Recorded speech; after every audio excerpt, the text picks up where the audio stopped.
Evo, danes smo že pri drugem nasvetu, se pravi, kako biti uspešen na LinkedInu, in to tudi velja za vsa družbena omrežja. Včeraj smo obdelali, se pravi, prvo je seveda potrebno definirati cilje.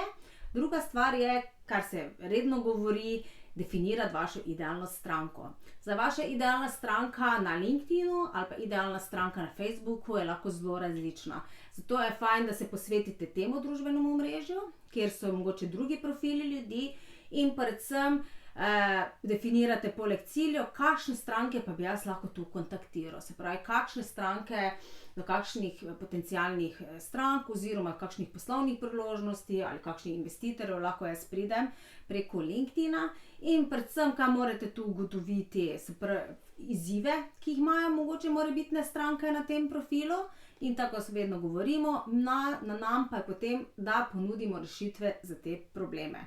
Tako kot na vseh družbenih omrežjih, tudi tu velja isto, se pravi, druga zelo pomembna stvar, da boste uspešni na družbenih omrežjih, pa tudi, da boste imeli prodajno spletno stran, email marketing, karkoli, morate seveda vedeti, kdo je na drugi strani in koga želite pač targetirati, in na podlagi tega potem tudi spisati vse objave, vse marketinške vsebine, da bo to učinkovito in da vam bo prinašalo potencialne stranke in posledično seveda bo vam to pomagalo pri povečanju prodaje.